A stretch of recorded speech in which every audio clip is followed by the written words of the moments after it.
This show is produced by the Hartman Media Company. For more information and links to all our great podcasts, visit hartmanmedia.com.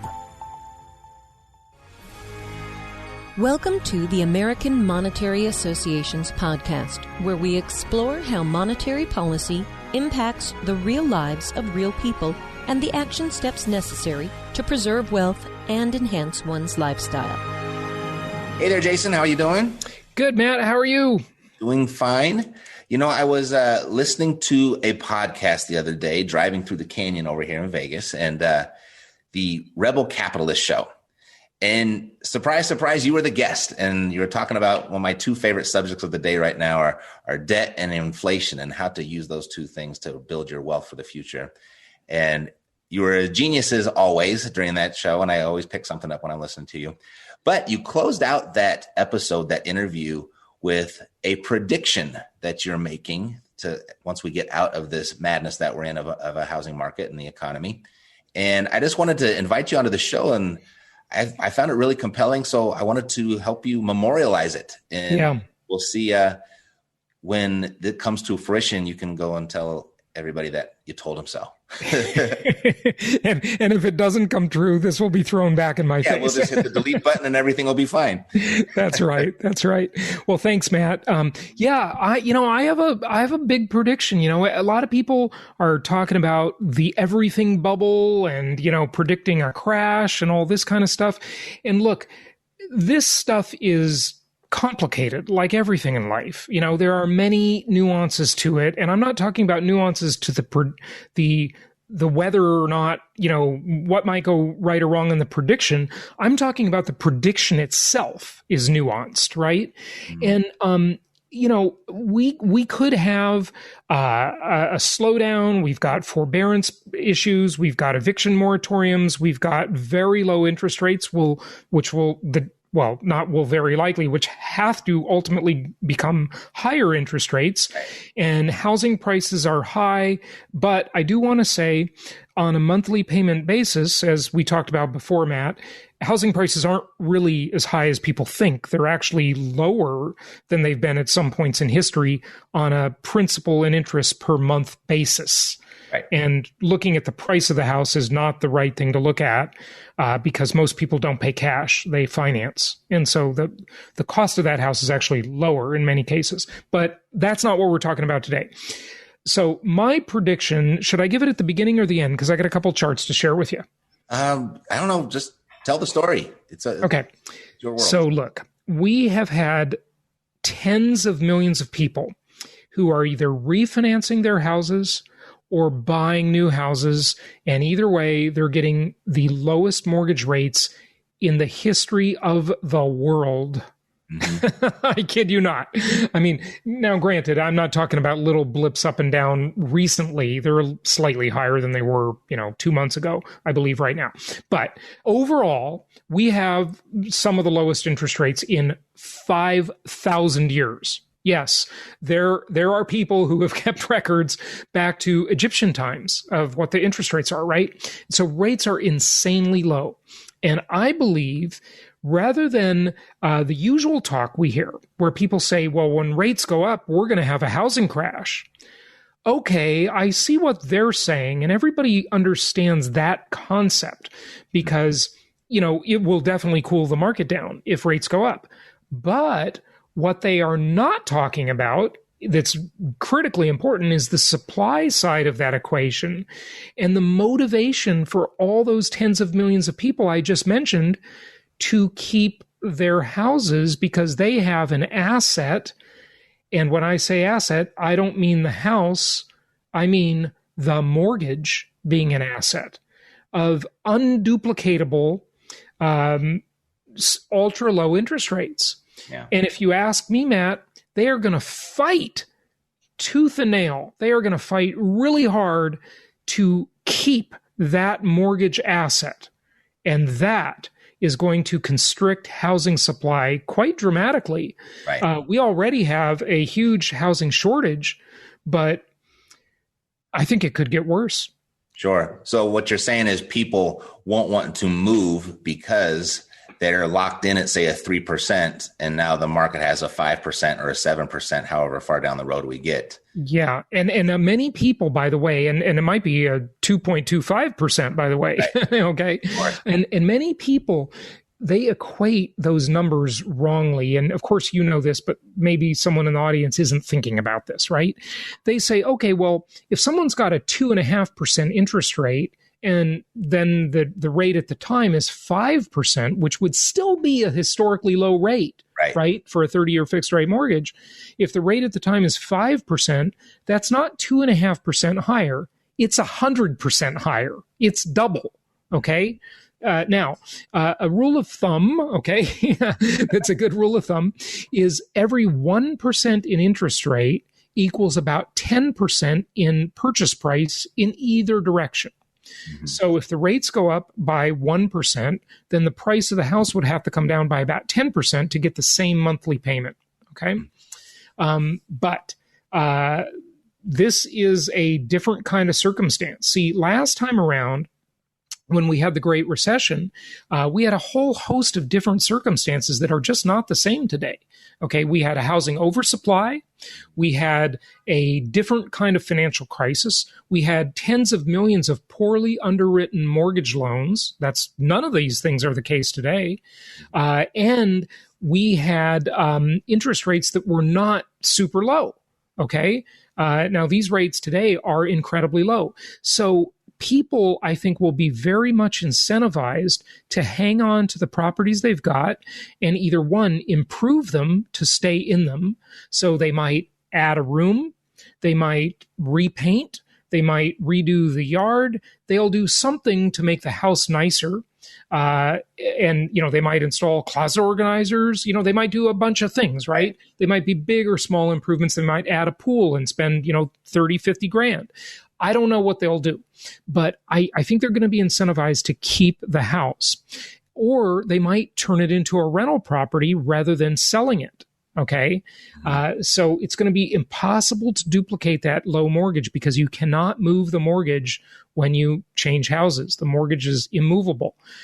So that's going to be the incentive, and that's going to further constrict housing supply beyond the shortage that we already have. Mm-hmm. Yeah, I just did the last study I just did and shared it with the audience was on all of that how this market is just entirely different. Yeah, and it is. You'll read in the comments of people saying, "Oh, it's going to crash just like 2007." You watch and wait and see. And I was like, no, it's not going to crash like 2007. Yeah. It might crash, but it's not going to be like 2007 because it's going to happen for an entirely different reason. Yeah. And how long have we been on this down slope of interest rates? How long have we been since they've actually increased significantly? Well, I don't know. Significantly, that's a sort of a judgment call, right? I mean, there have been certainly some ups and downs, but the overall trend line has definitely been way, way down. Right. And like you said, it's just a whole different set of circumstances today. And a lot of people who are wishing for a crash or predicting a crash, frankly, what I've noticed, Matt, is a lot of those people are just, they just have sour grapes. They're jealous, they're envious, and they're mad at themselves because they were saying that back in 2012. Mm-hmm. And they were saying, oh my gosh, look at what happened in 2007, 2008, and now it's 2012, and, the prices are too high. They got to come down. And, and they missed it because they kept telling themselves there was going to be a crash, Right. So the real winners have been people that already owned real estate going through this last year. And moving forward, as the interest rates climb, will they continue to win, or will there be a new winner that I'm not seeing? I mean, it's really, there's a lot of layers to that onion. Yeah, certainly, you've got to peel a lot of layers to, winners, losers, all sorts of different ways and different things. But I'd say that the biggest flaw people have when they're thinking about real estate, or really income property more specifically, is they think about it like a one-dimensional asset class. They think price. It's about much, as you teach your students, I teach mine, it's about a lot more than price, right? The price could fall, but if you're not selling, who cares? It's really kind of irrelevant. It's just a paper loss. I've said that 1,000 times, I think. Absolutely. It drives people nuts. It drives them bananas when you say it. Right. Yeah, no, because they don't get it. They don't understand it's a multidimensional asset class. If it were Bitcoin or gold or silver or a non-dividend paying stock, they would be right, because the whole strategy is buy low, sell high, right? And they would be right.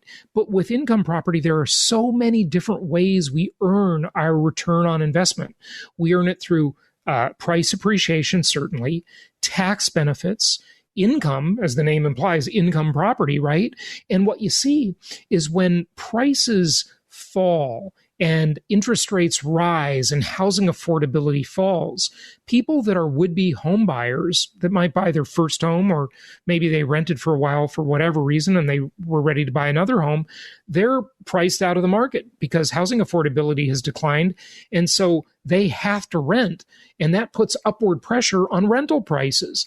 Landlords that have big portfolios of property, when they've got their properties locked in with good mortgages like they can get today, they love high interest rate markets. They don't care if the price goes down, because they get to raise their rents in those markets.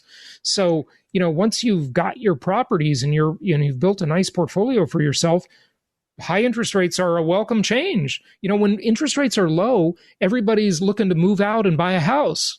When interest rates are high, your tenants stay and there's not as much turnover, and you can really get pricing power on rents.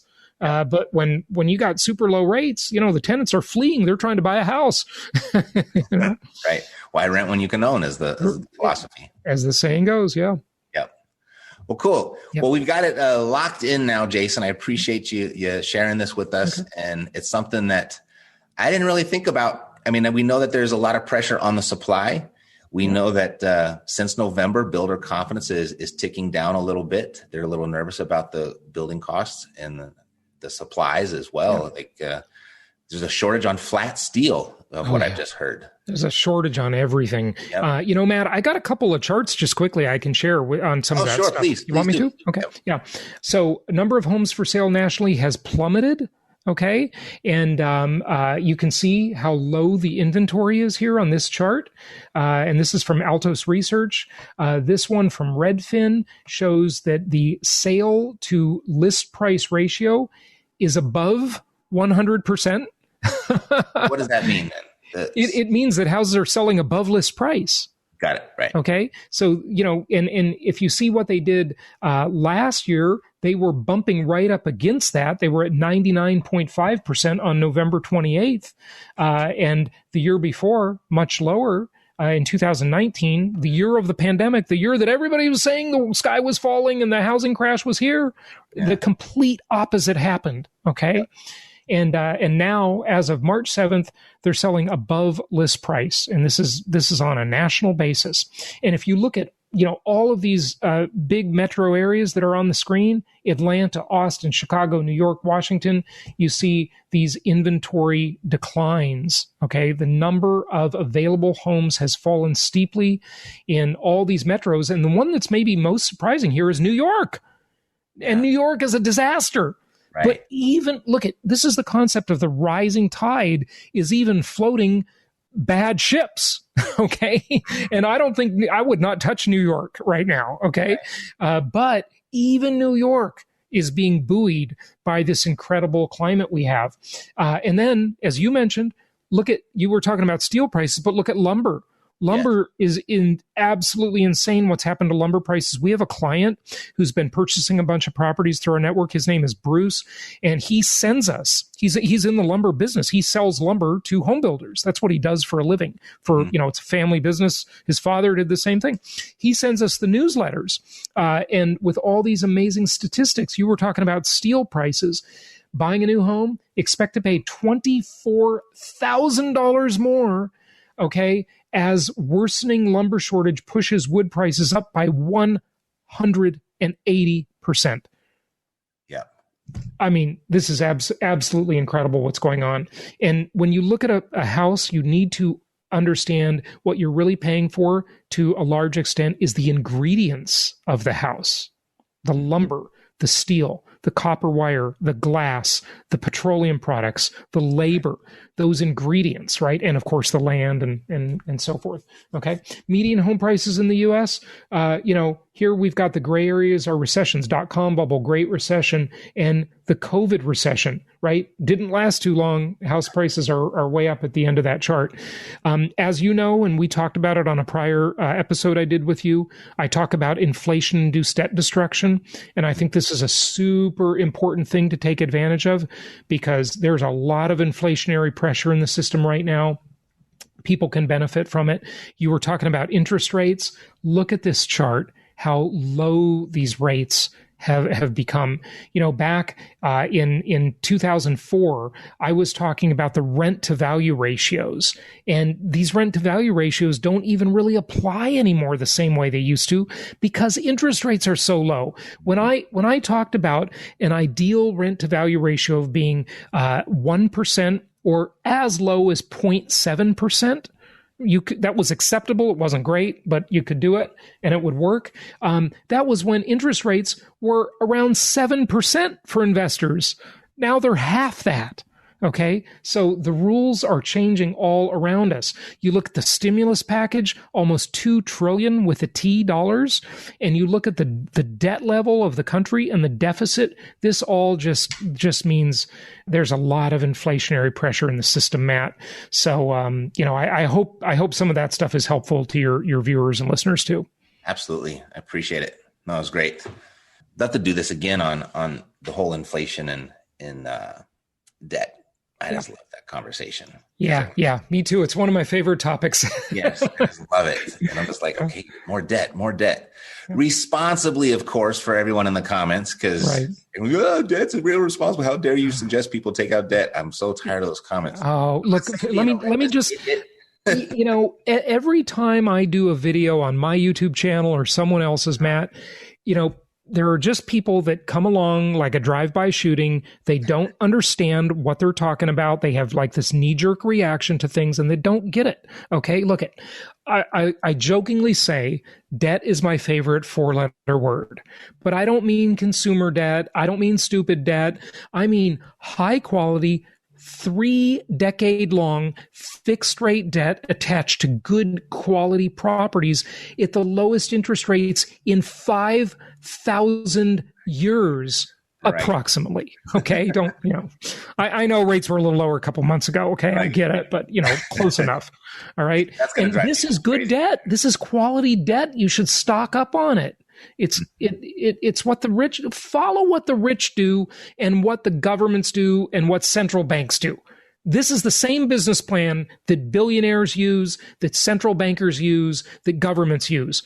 Follow their plan. Okay. I'm just saying do it at a consumer level, at a little guy level. That's what we do. I like it. Well, thanks, Jason. You have a fantastic weekend. And you too. I'm gonna go Happy investing to you and your listeners.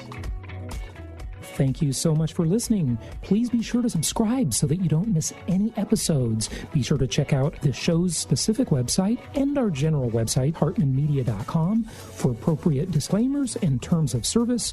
Remember that guest opinions are their own, and if you require specific legal or tax advice or advice in any other specialized area, please consult an appropriate professional.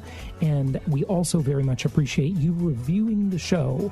Please go to iTunes or Stitcher Radio or whatever platform you're using and write a review for the show. We would very much appreciate that. And be sure to make it official and subscribe so you do not miss any episodes.